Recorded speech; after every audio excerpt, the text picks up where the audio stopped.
Hello friends, आज हमने आधुनिक भारत का इतिहास से टॉपिक लिया है भारतीय राष्ट्रीय आंदोलन।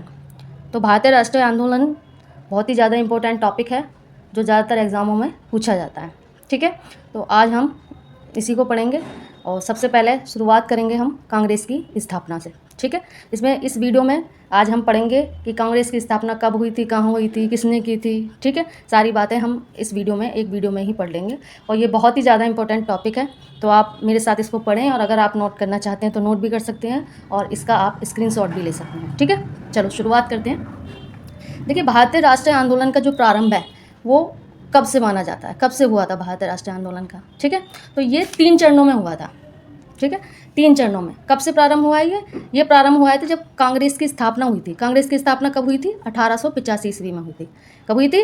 1885 ईस्वी में हुई थी। तो जब 1885 ईस्वी में हुई थी तो इसको 3 चरणों में विभक्त किया गया है। ठीक है, भारतीय राष्ट्रीय आंदोलन को 3 चरणों में विभक्त किया गया है जो 1885 से प्रारंभ होता है। ठीक है, वो 3 चरण कौन कौन से हैं? तो पहला चरण आप देखिए, मैंने लिखा हुआ है इधर, थोड़ा शॉर्ट हो गया है तो समझ में आ रहा है, वैसे दिख सकता है।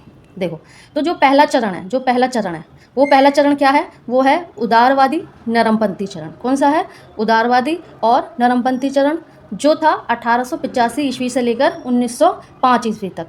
ठीक है, पहला चरण कौन सा है? उदारवादी और नरमपंथी, जो है 1885 से लेकर 1905 ईस्वी तक। ठीक है, उदारवादी कौन सा चरण था? उदारवादी वो चरण था जिसमें नरम दल के नेता थे।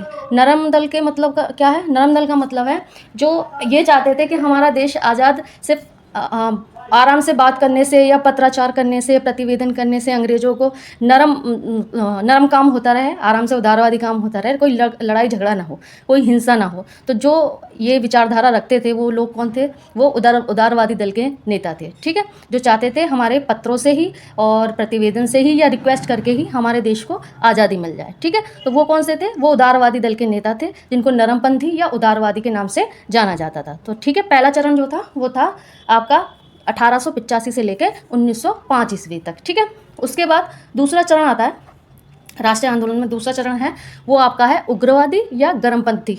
ठीक है, तो ये उग्रवादी या गर्मपंथी के नाम से जाना जाता है और इसकी डेट कितनी है? 1905 से लेकर 1920 ईस्वी तक। 1905 से लेकर 1920 ईस्वी तक। ठीक है, उसके बाद तीसरा चरण आता है। तीसरा चरण क्या है? तीसरा चरण है गांधी या गांधीवाद। ठीक है, तो ये आपका चरण है 1920 से लेकर और 1947 ईस्वी तक। 1920 से लेकर 1947 ईस्वी तक, जब देश आज़ाद हो गया था तब तक का इसमें दिया हुआ है। ठीक है, तो आपको समझ में आ गया होगा कि जो भारतीय राष्ट्रीय आंदोलन है उसको 3 भागों में विभक्त किया गया है। पहला उदारवादी नरमपंथी है, दूसरा उग्रवादी या गर्मपंथी है और तीसरा आपका गांधी या गांधीवाद है। ठीक है, तो पहले तो आपको पता ही है कि उदारवादी और गर्मपंथी और नरमपंथी में ही चलता रहा था मामला। उसके बाद 1920 से कौन आ गए थे? गांधी जी आ गए थे, तो उनका समय चला था 1920 से लेकर 1947 ईस्वी तक। ठीक है, और अब देखते हैं कांग्रेस की स्थापना। तो कांग्रेस की स्थापना अभी मैंने बताया ही था ऊपर, कब हुई थी? 1885 ईस्वी में। ठीक है, 1885 ईस्वी में। कहाँ हुई थी? बम्बई में हुई थी, ये लिख लेना, मैंने लिखा नहीं है। ठीक है, बम्बई में हुई थी। कहाँ हुई थी? बम्बई में हुई थी। पहले बम्बई बोलते थे तो इसलिए बम्बई में हुई थी।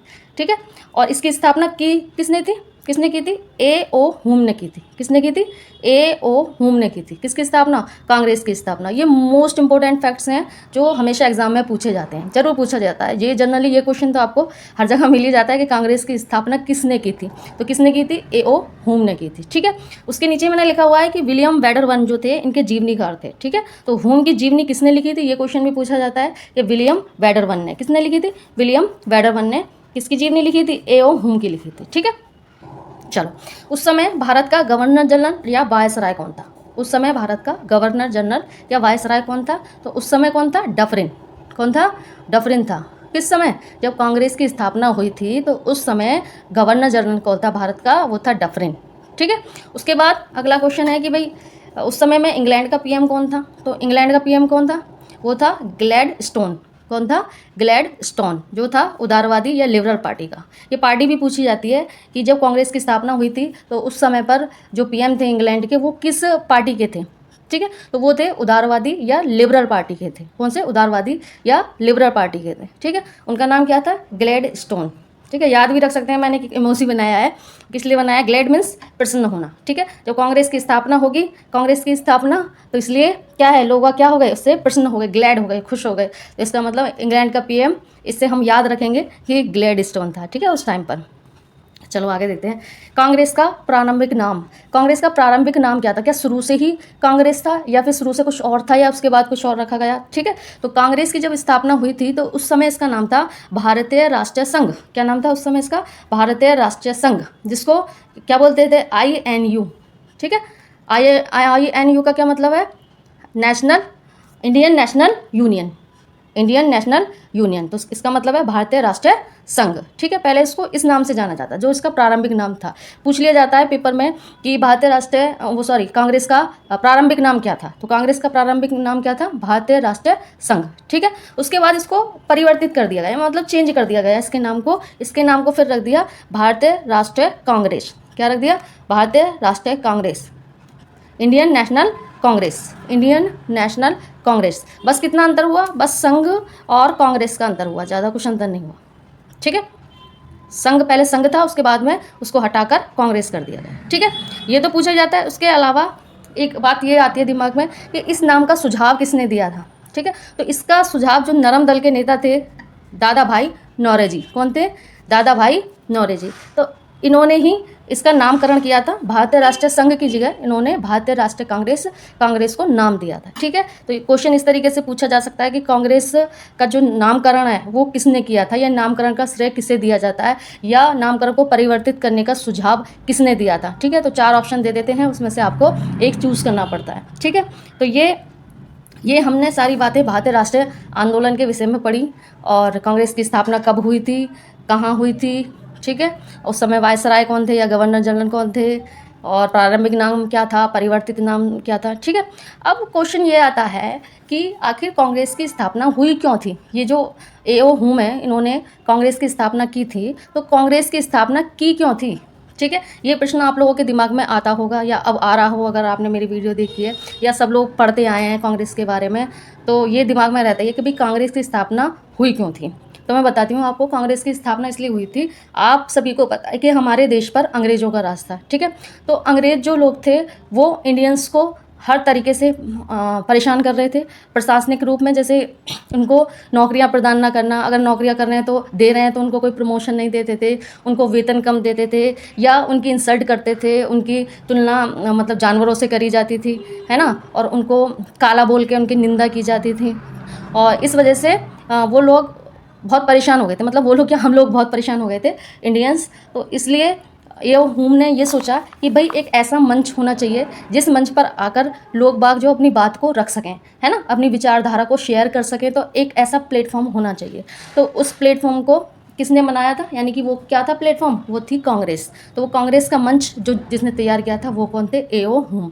वो इसलिए बनाया गया था कि जो उनके अंदर, इंडियंस के अंदर जो आक्रोश है, वो आपस में यहाँ बैठ के उसको डिस्कस कर सकें, या अंग्रेज उनको किस तरीके से परेशान कर रहे हैं उसका निवारण किस तरीके से किया जा सके।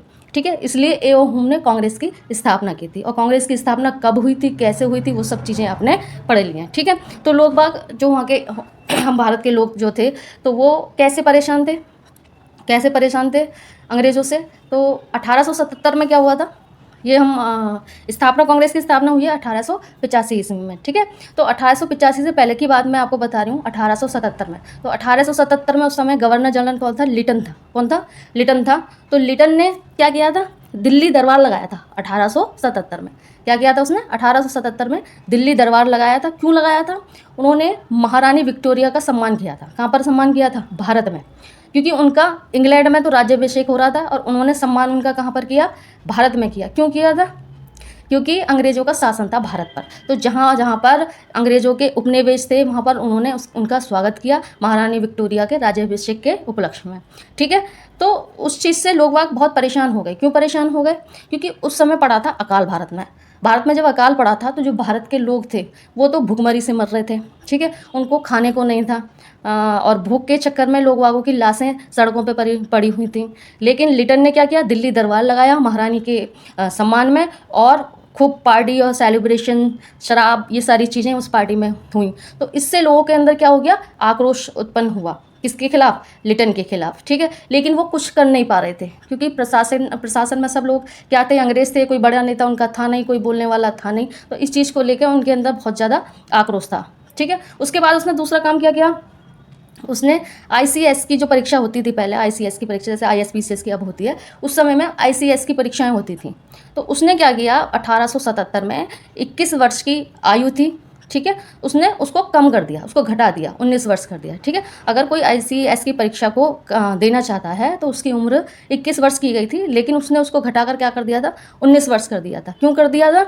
ताकि इंडियंस जो हैं वो इस परीक्षा को पास ना कर पाएँ, क्योंकि अगर वो पास करेंगे तो क्या होगा कि एसडीएम और डीएम बनेंगे और वो हमारे साथ बैठेंगे, और इंडियंस जो है वो थोड़े बुद्धिजीवी होंगे और वो सोचने लगेंगे अपने देश के बारे में और हमसे तर्क वितर्क करेंगे, ठीक है। तो ये कहानी भी हुई जिससे इंडियंस लोग बहुत ज़्यादा परेशान थे। उसके बाद उसने क्या किया, 1878 में वर्नाक्यूलर प्रेस एक्ट, ठीक है, और आर्म्स एक्ट को लाया था। वर्नाक्यूलर प्रेस एक्ट क्या था? वर्नाक्यूलर प्रेस एक्ट ये था कि जो देसी समाचार पत्र थे उनको उसने बैन कर दिया, क्योंकि समाचार पत्र में क्या होता था कि अंग्रेज़ लोग भारत के लोगों के साथ कैसा व्यवहार कर रहे हैं, तो वो सारी चीज़ें न्यूज़पेपर में छपती थी, और जब न्यूज़पेपर में छपती थी और सब जगह जाती थी पूरे भारत में, तो लोग बाग उनको पढ़ते थे और फिर वो अंग्रेज़ों के प्रति आक्रोशित होते थे, बहुत आक्रोश आता था, उनको गुस्सा आता था कि अंग्रेज़ हमारे देशवासियों के साथ क्या कर रहे हैं। तो वो उन न्यूज़पेपर को पढ़कर उनके अंदर देश की भावना जागृत होती थी, देश के प्रति सम्मान, प्यार, ये सब जागृत होता था। तो इससे लिटन ने ये सोचा कि भाई देश के प्रति अगर उनको प्यार इतना आएगा तो हो सकता है वो हमारे खिलाफ क्रांति कर दें, ठीक है। तो इसलिए 1878 में वो वर्नाक्यूलर प्रेस एक्ट लेके आया था। तो लिटन से लोग बाग बहुत ही ज़्यादा नाराज़ थे, और 1878 में ही वो एक आर्म्स एक्ट लेके आया था।